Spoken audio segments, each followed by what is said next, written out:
Ratchet & Clank Rift Apart is a beautiful game, giving you the feeling that you are playing a swashbuckling animated movie.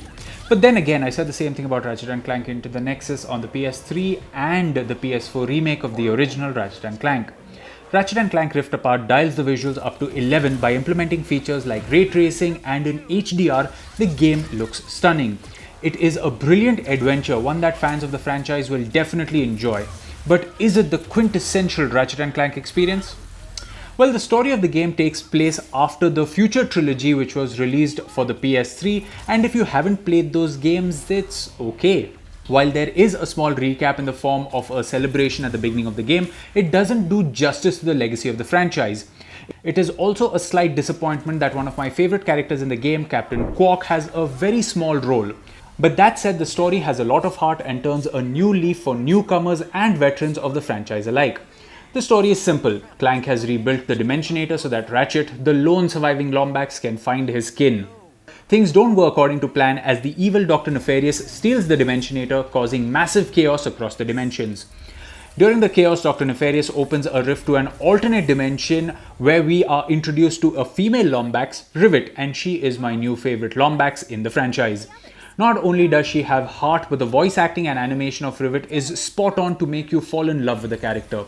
She has a metal arm, and the history behind her losing her arm is well explored in the story.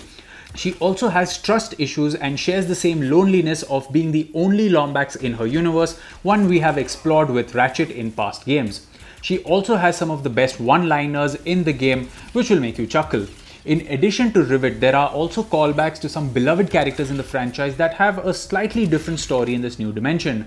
The plot of the game is simple, and considering the target audience, rightfully so. It has good light-hearted humor, some interesting plot twists, and is definitely a story the family can enjoy together. Moving over to gameplay, familiar yet new is the best way to describe the gameplay in Ratchet & Clank Rift Apart. From strafing, jumping, the weapon selection wheel, and some of the traversal all feel familiar. But there are some new elements here as well. From a dash that makes you temporarily invulnerable, new weapons in your arsenal, and some new traversal tricks help make the gameplay feel fresh. Let's break it down.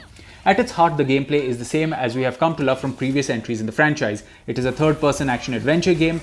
You play the game as both Ratchet and Rivet, and their gameplay mechanics, abilities, and weapons are identical. So when one character gets a new ability, weapon, or upgrade, the same is reflected with the other character.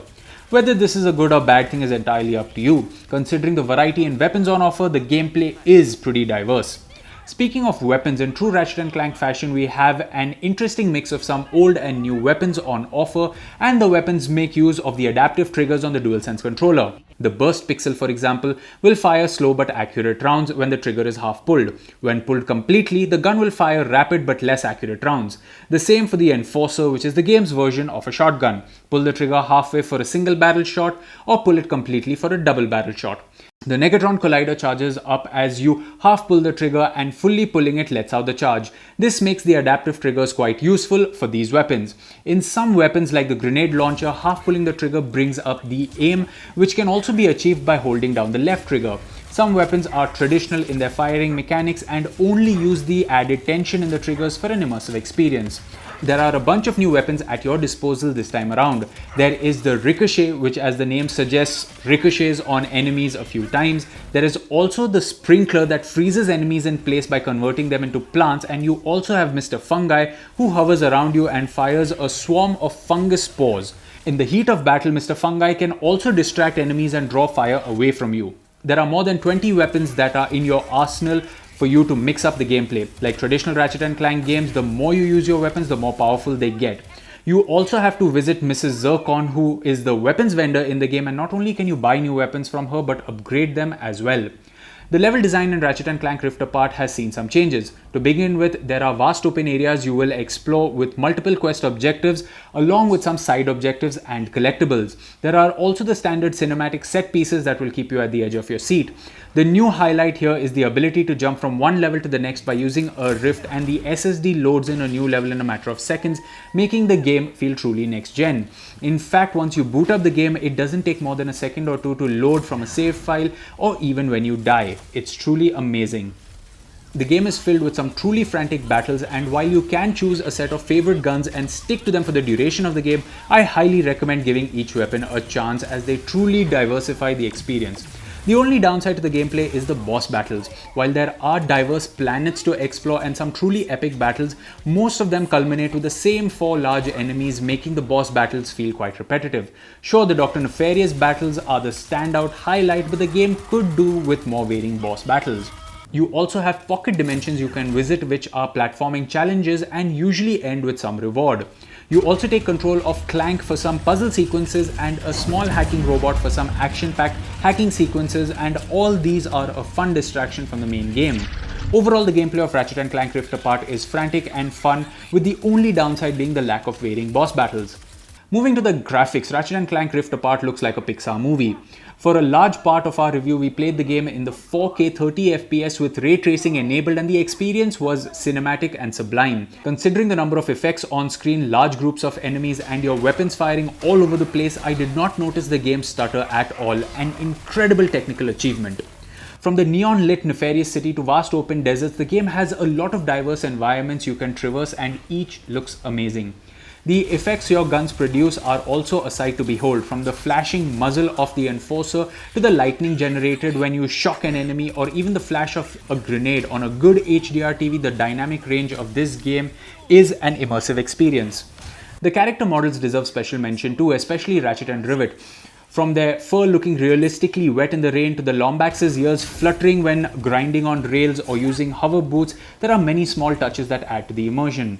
Animated movies have a lot of physical comedy, and the same is expressed in the game, especially in a lot of sequences involving Dr. Nefarious. In addition to the 4K 30fps mode with ray tracing, you also have a 60fps mode with ray tracing and a mode with only 60fps that reduces the ray tracing, well, switches it off, but highlights other effects. So it's a lot like what we saw in Spider-Man Miles Morales. Moving over to sound, this is again another Pixar level production, be it with the voice acting, the background score, and the sound design. Special mention to the voice actors for Ratchet and Clank and Rivet, as their voice acting is absolutely top notch. The game also makes use of the PS5's 3D audio capabilities, and with a good pair of headset you can really enjoy all the bullets whizzing around you. However, I recommend that you play a part of the game without a headset, simply because the game also uses the DualSense controller's speaker for added environmental and weapon effects, which can add a different level of immersion. So, the bottom line is this: Ratchet & Clank doesn't stray far from the formula that made it a great platformer action game. I miss the fact that Rift Apart doesn't have some of the double innuendo titles that the franchise started out with, but nonetheless it's more straightforward and takes calculated risks that players will appreciate. It is a visually stunning game with a diverse arsenal of weapons. It's a treat showcasing the capabilities of the PS5. The story of the game is full of heart.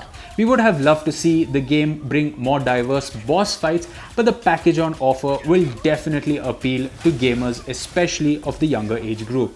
Thank you so much for watching, and for more from the world of technology and gaming reviews, you can subscribe to the channel.